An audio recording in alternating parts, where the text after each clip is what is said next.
You're listening to Music Tectonics.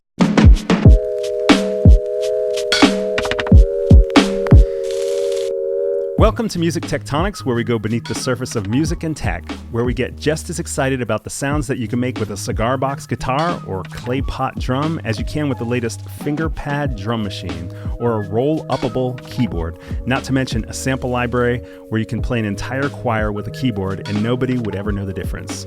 All of that I found 1 year ago today on the trade floor of NAMM, the National Association of Music Merchants annual conference, which kicks off again this week in Anaheim, California.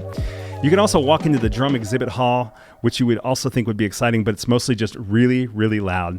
My name is Dimitri Vitsa. I'm your host. I'm also the CEO of Rock, Paper, Scissors, a PR firm that focuses on music and technology and music technology. Anyway, I was dreaming about launching Music Tectonics at NAMM that year, and I had my eye out for innovative products, and I have to say, having such a vague mission was a bit tough. At first, I started to think this was still an old school conference, only for rock bands, band instructors, and the retailers that serve them. But as I made my way through the 28,000 square foot convention center, I started to find the companies putting out innovative products. One of the companies that was showing off some really fun instruments was Korg. That got me excited because I have a couple of Korg Volca miniature analog synths with sequencers built into them. Being able to see several of those Volcas all hooked up together and watching some of the conference attendees playing with that whole setup was a blast because they had the biggest smiles on their faces. They were having a blast. So this is the first in a mini-series about NAMM this year. So I'm excited that I have with me today Nick Kwaś, a product specialist with Korg USA. Thanks for being here, Nick. Thanks for having me. This is awesome. Did I get your last name right? Yeah, of course. Awesome. Yeah, so thanks for coming in to your studio, and I'm excited to run into you on the floor someday here, but let's just kick it off. Let's find out, what's Korg launching this year in this kind of innovation category? Yeah, so Korg is having one of our biggest launch years ever. We have upwards of 7 or 8, maybe even more. I haven't even counted how many products because there's so many of them, but they're all really, really interesting in their own particular category. So a little bit about Korg. Korg has a kind of a rich history of starting our own product categories. For example, back in the day, the first ever workstation synthesizer, a synthesizer that does the role of everything in your studio. We were the first to come out with one of those.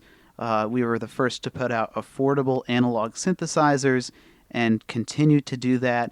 And we were also the first to develop a couple different types of synthesis. For example, wave sequencing, which is a way of creating really lush sounds that build upon each other in kind of a sequence. So maybe you have sounds that change over time to create texture, and then a different type of synthesis called vector synthesis, which involves a joystick that can blend in different layers of sounds. And those are coming together on one of our releases this year. So there's kind of a little something for everybody. There's even some pro audio gear that can be used, front of house. We have some products for DJs, and then a little bit about kind of Korg's role in the industry. Korg USA is the distributor not only for Korg keyboards, but for almost a dozen different brands, including guitar brands, key synthesizer brands, drum brands, really a whole gamut, amp brands of different things. And I'm just the lead specialist for Korg technology, so keyboards, and that also includes the distribution in the United States of Waldorf synthesizers, so I can certainly speak to those, but there's a ton of great stuff to check out on the NAMM floor if you're a guitar person as well. Cool. And how about what's coming out, or if people are regular NAMM attendees, what are they going to see from Korg this time around? Yeah, so some of the biggest products coming out this year. First off, there's a digital synthesizer called the Wavestate. Now, that name might sound familiar to you if you're familiar with Korg synths from the 1990s, because in the early 90s, there was a synthesizer called the Wave Station. And remember that wave sequencing vector synthesis technology I talked about just a moment ago? That debuted in the 90s, and the Wavestate kind of brings that into the space age internet era that we're in now, where the 90s, it was all about kind of retro sounds, or I guess they didn't really sound retro back in the 90s. They just sounded modern.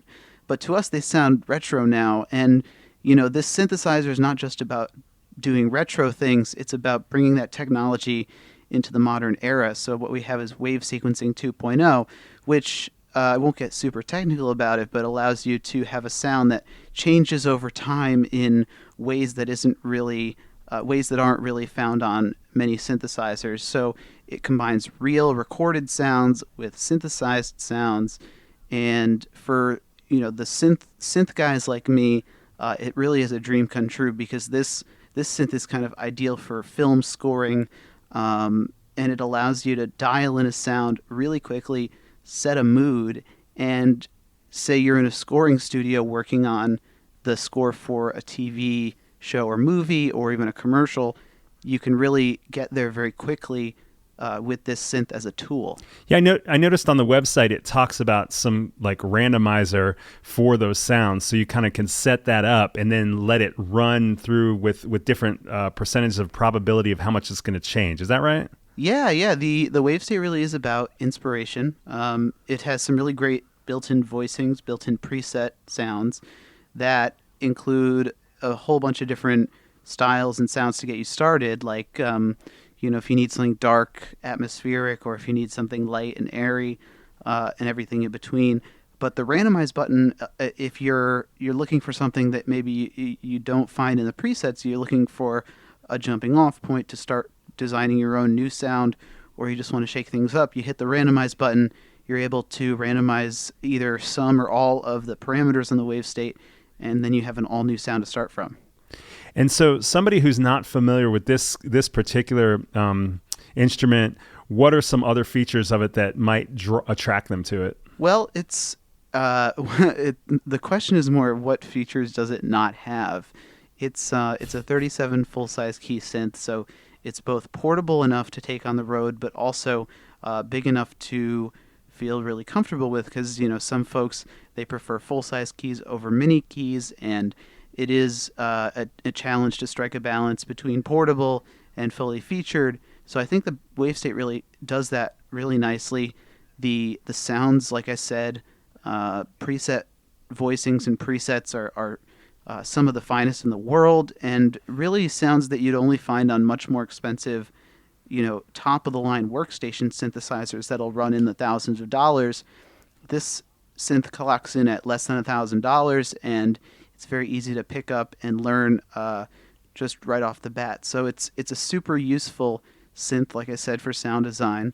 And it also has, in addition to those recorded sounds and gigabytes upon gigabytes of really high-quality samples, it also has a couple analog modeled filters, like from classic Korg synths, like the Poly 6 and MS-20, which are really big names that have been used on countless famous records.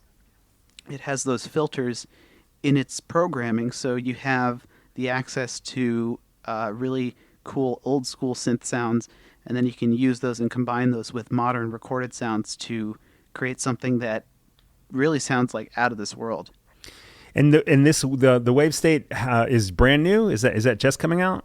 Yes, the Wavestate is let's see, we're recording this. It's the 9th today. Mm-hmm. So it's the 9th of January. The Wavestate debuted on the 7th. Oh, okay. So that was Tuesday of this week, and it's been getting rave reviews already. People are we're so surprised to see the wave sequencing and vector synthesis technology back, and everybody's already clamoring to get their hands on a Wavestate.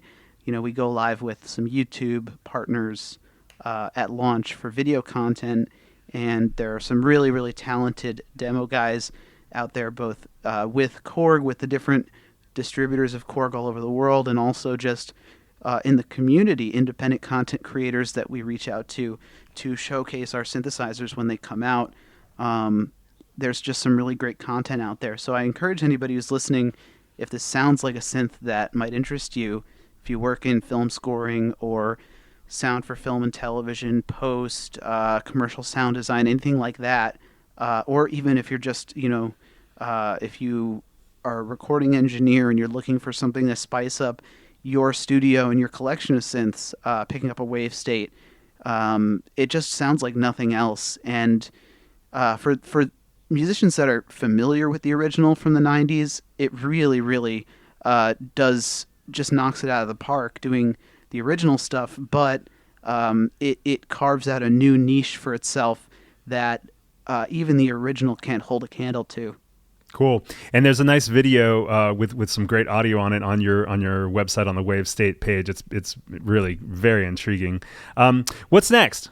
So next, I like I said, we have a ton of products. We're coming out with some of our first DJ headphones that are designed to do noise canceling to save your hearing, because a lot of DJs have issues with their hearing after being in loud DJ booths for many years for their career. We're also coming out with new mixers, which have a very unique busing configuration that are very useful for front of house venues, house of worship applications.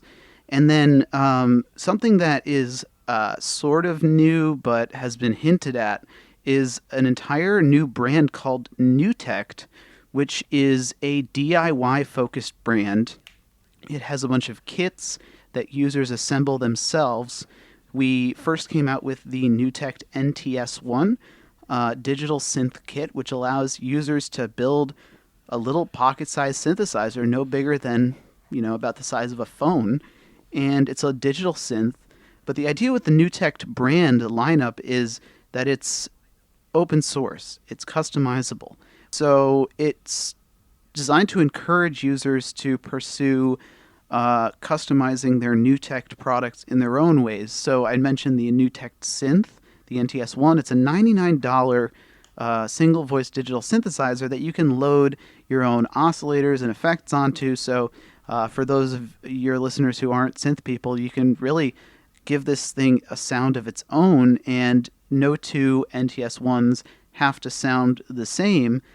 In addition to that, there's not only software open sourcing, but hardware open sourcing, where there's connectors in here that you'll be able to, if you're a maker, a builder, you'll be able to design your own maybe front panel with your own knob configuration or something like that. So it really is, there's no real limit to the creativity that you can bring to this lineup. But the two other products in the line that we're showing, and I highly recommend if you're going to the show, check out the Tekt booth at 2448, booth 2448 on the NAMM floor in Anaheim at the NAMM Show, to see these other two products, which are the ODS, which is the Tekt overdrive pedal, which features a new tube, that's Nutube, Nutube technology, which Korg developed to allow users to shrink down, which allowed Korg to shrink down vacuum tubes for users to have access to a tube sound,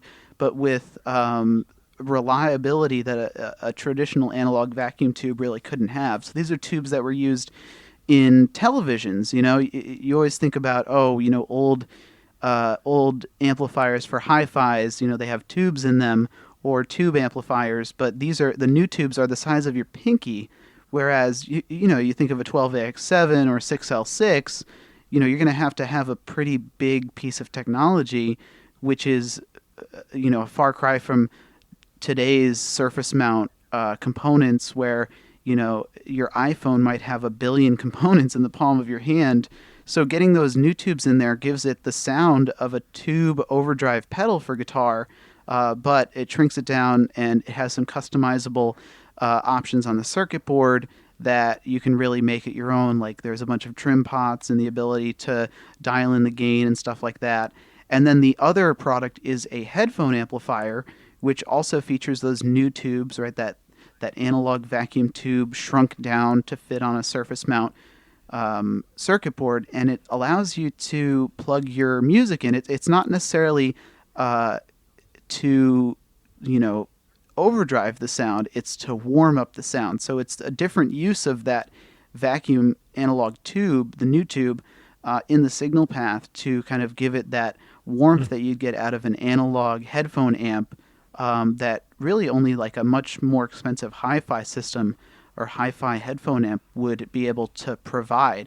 And like I said earlier, all three of these products are kits that you assemble yourself. That's fun. Yeah, so you can. I saw the video. You're literally like breaking apart some of the pieces first, and then assembling it, screwing it all together, and so forth. Have you seen some on the synth? Have you seen some interesting builds on that yet, where people are building it into, say, a suitcase or a beautiful handmade wooden case of some sort?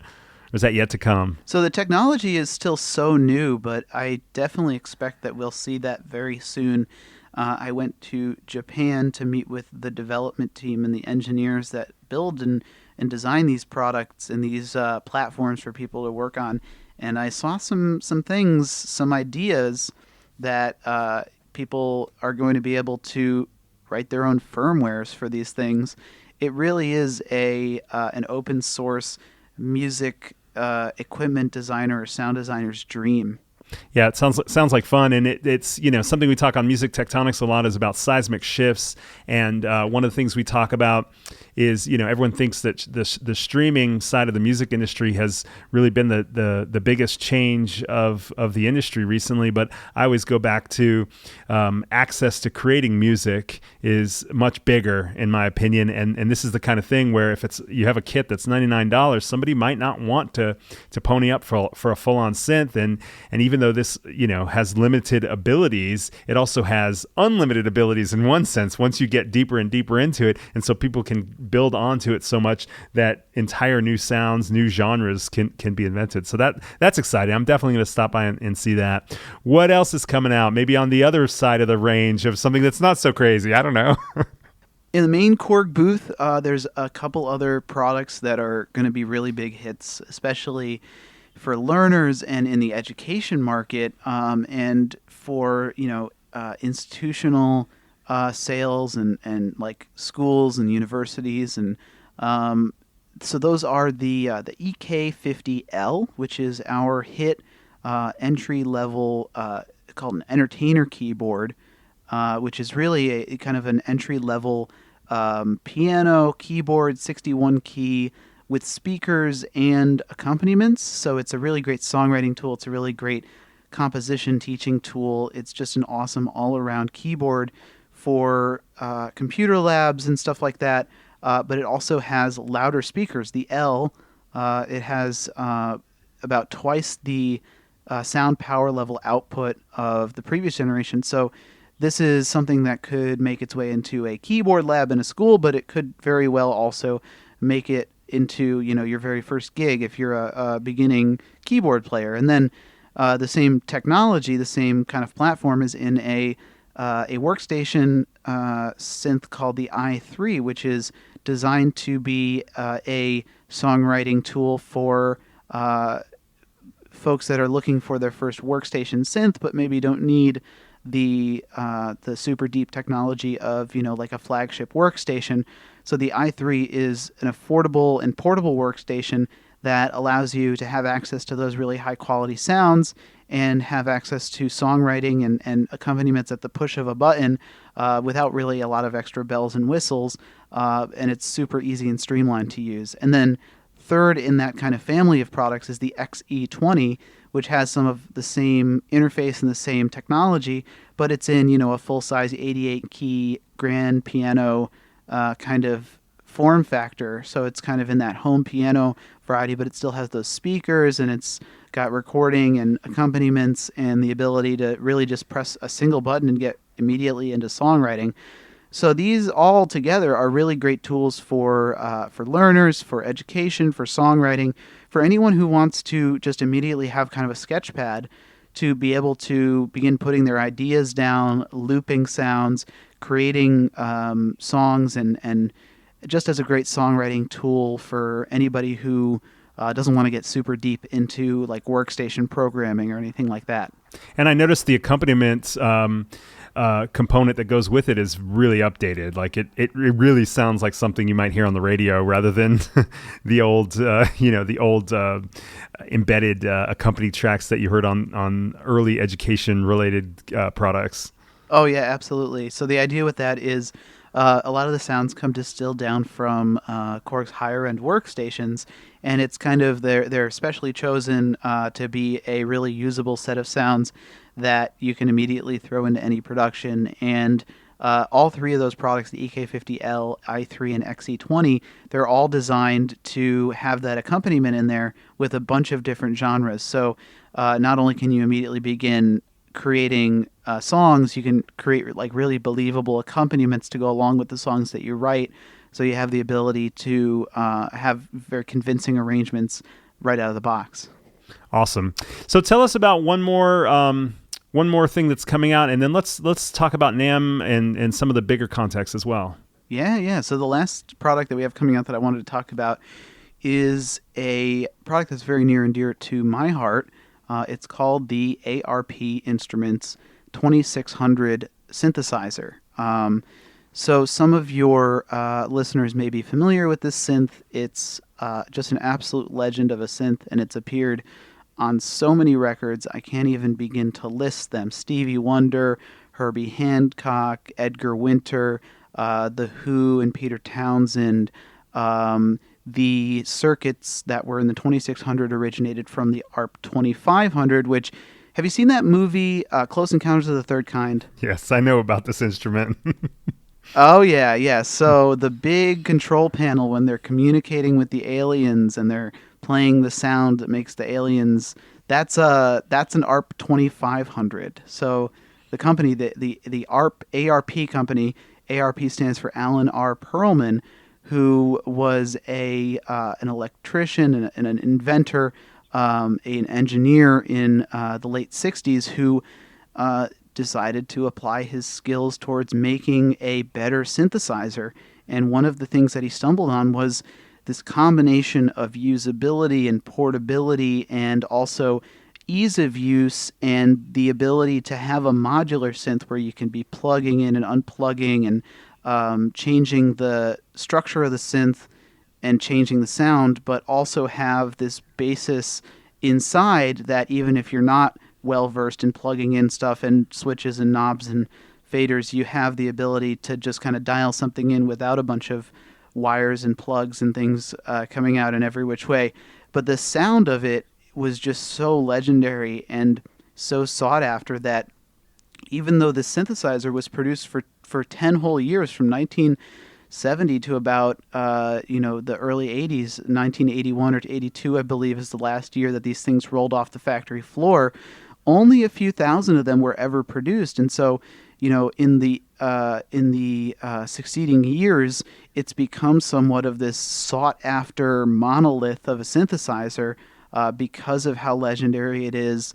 It also is a very unique synthesizer in that it's kind of a stand-up thing. It's like a vertical synth with speakers and a spring reverb inside.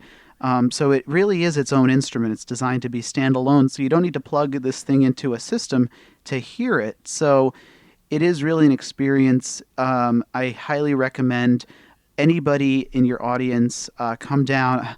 Remember the booth number 8802 is the Korg booth where you can find our reissue of the ARP Model 2600 synthesizer.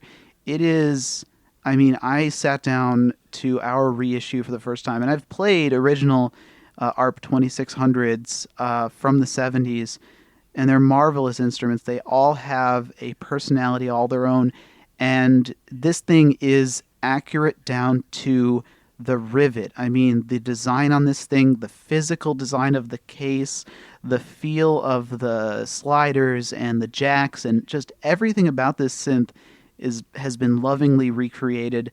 The sound is phenomenal. I am in love with one. I'm going to be bringing one home as soon as I can get my hands on one for my own personal synth collection, and I think that a lot of our devoted, loyal ARP and Korg synth fans are going to do the same. Yeah, that sounds like a lot of fun. Definitely want to check that out and see what people are starting to do with it and recognize the sound again, and it's so interesting to think about. the whole vinyl movement on the listener side, and this whole interest in kind of retro formats, but also on the instrument and creation side too, that people don't want to lose some of those sounds that were used in so many iconic recordings and films, as you mentioned. Which brings... Yeah, that's what we...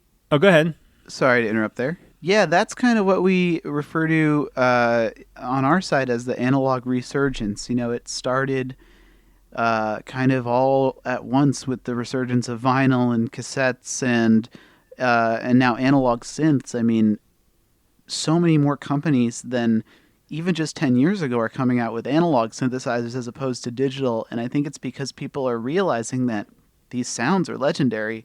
And there's something magical about playing an analog synth as opposed to a synth that just generates ones and zeros in a digital realm. And don't get me wrong, I do love digital synthesizers as well, and I think that there's some things that you certainly can't do on analog synths that you absolutely can on digital synths, like, for example, the Wavestate that I mentioned before. But there is a magic to analog synths, and it is really something that you have to experience. And the 2600... and a lot of the other analog synths that we have in our lineup and other companies have in their lineups, because it is really an industry-wide thing.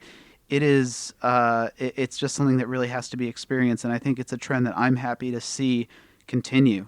That's a perfect segue to my next question. What are some other emerging trends in music making and instruments that our listeners should keep an eye on in general, and specifically if they're showing up at NAMM this year? Yeah, that's a great question. I mean, there's, of course, the analog resurgence, the resurgence of both analog synthesizers, but also analog recording formats in certain senses. I don't think really a lot of people are turning back to recording on maybe 2-inch tape as much as they are turning back to recording with analog synthesizers, although I know there certainly are some purists that are recording with those old TX and those old, reels in the studio. Personally, I would prefer to have the unlimited, or, I'm doing finger quotes here, unlimited recording time of a Pro Tools session. But I think that definitely the analog resurgence is a huge trend in the industry. There's the modular trend that I think is still going strong after a couple of years. People really like the modular synths, which allow you to have the same customizability that you'd have with a guitar pedal board, but with a synthesizer, which is really cool. And there's also this trend of companies bringing back classic synths. I just talked about the Wavestate. I just talked about the 2600.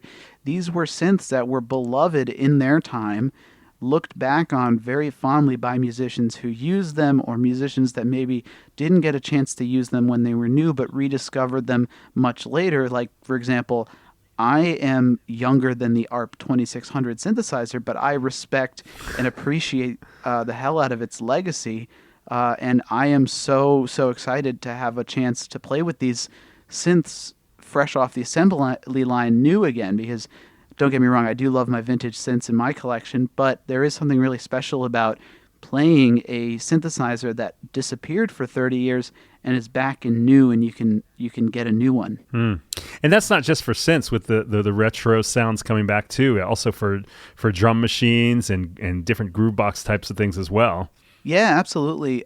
So in the Korg lineup, our drum machines, for the most part, are mostly newer, so they're not really based on past technology.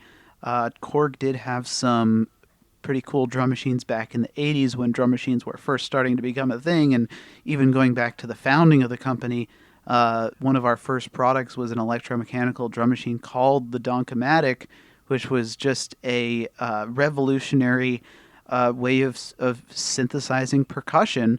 But yeah, across the industry, people are kind of bringing back that technology that was a hit back in the day. And because music is cyclical and the trends come back and go away and come back and go away, there is certainly a return to some of the roots that inspired today's genres to bring the next thing back to be popular. And everybody's trying to figure out what the next retro trend is going to be.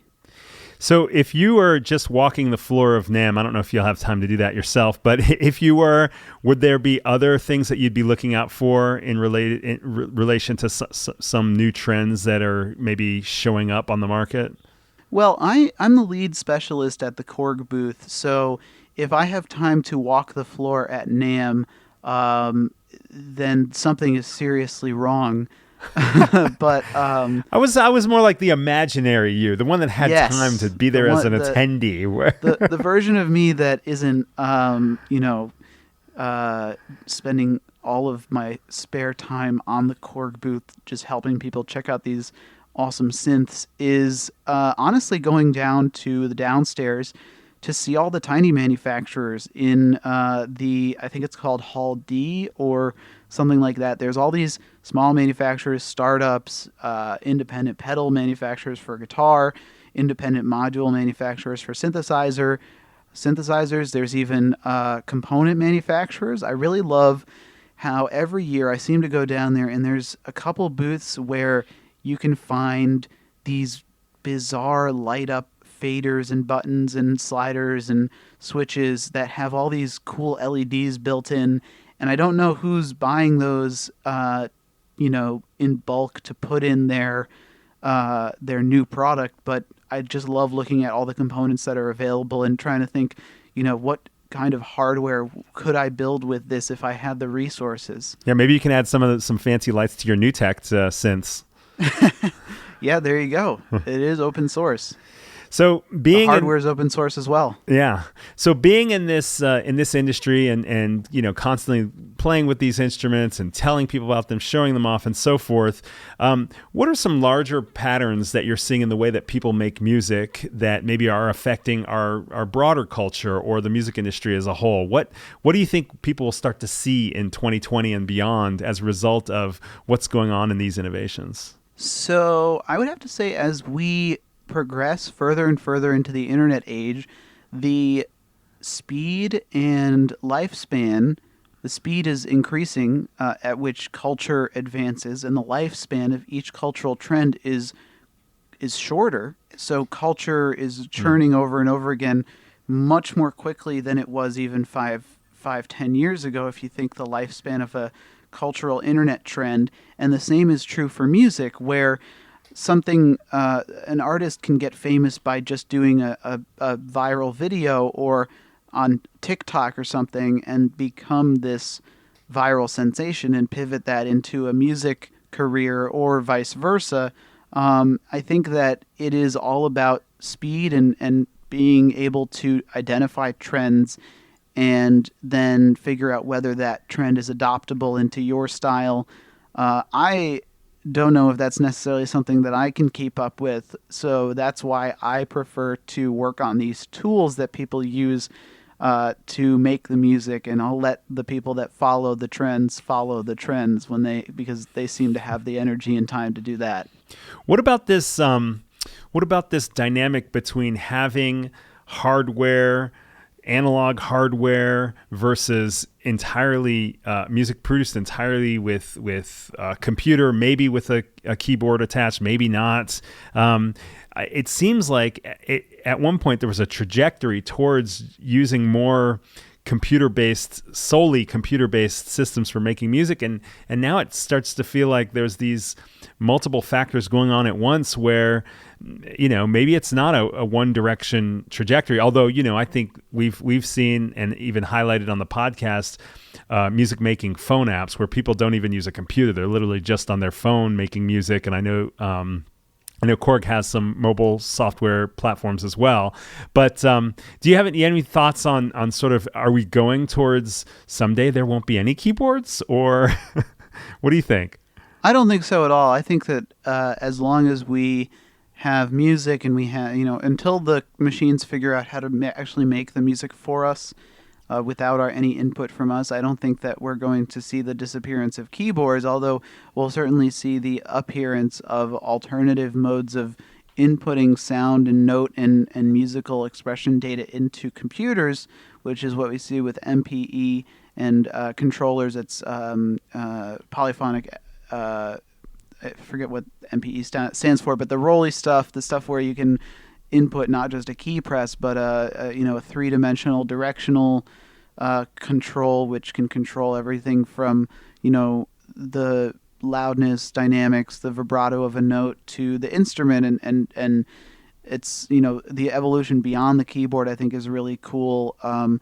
But in addition to that, there's all these people who for many years were just trying to make music inside the computer, and then they realized that that's kind of a bummer, so they switched and checked out some hardware, and they maybe overcompensated, and they completely didn't work in the computer for a couple of years. And now I think people are starting to realize that you don't have to be purely one way or the other. You don't have to be all software or all hardware.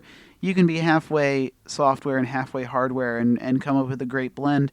And I think that there's more and more products coming out that both recognize that. Like a lot of Korg synthesizers have integration with MIDI, so you can use our analog synths, not just as analog synths, but as fully capable controllers, where every knob on a Korg analog synth also works as a controller for a piece of software. Awesome. Nick, thanks so much for joining me. I wanted to ask you one last thing. Is there anything else you'd like to plug before we wrap up? Yes. So with this 2600, the ARP Model 2600 synthesizer that we're launching, we decided, I had the idea, I thought, this is not the kind of synthesizer that the industry doesn't need another synth commercial or synth ad or synth launch announcement video that's super sleek and just is hey, this synth is out now. I wanted to do something really special.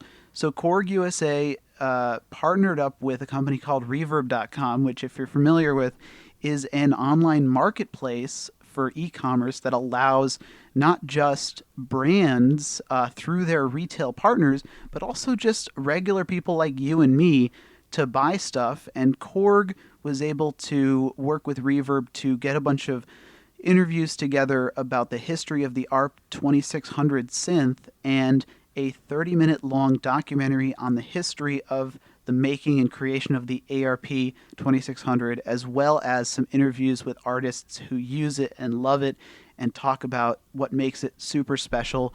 That's coming out, or actually that will be out by the time I think this podcast airs. It will have come out on January 10th, and it'll be freely available on YouTube through Reverb. So I highly recommend, if anybody is excited about the ARP, wants to learn more about the 2600, that documentary is going to be out by the time this podcast airs. And if you can put that in the podcast description or links or whatever, I highly recommend. That would be awesome. And I'm really proud of it. I got a chance to score the documentary as well as produce it. So we're real proud of it. It tells a story, because this synth is a legend and it deserves to have its story told. So definitely check that out. Awesome. Great. Thanks again for being with me, Nick, on the show, and I'm looking forward to seeing you here at NAMM. It's been a real pleasure. Thanks for having me. And thank you for listening to the Music Tectonics podcast. If you like what you heard, please subscribe on your favorite podcast listening app. And if you're at NAMM, look for the guy in crazy pants. That's always me. Come say hello, and we'll be back with some more episodes from NAMM soon.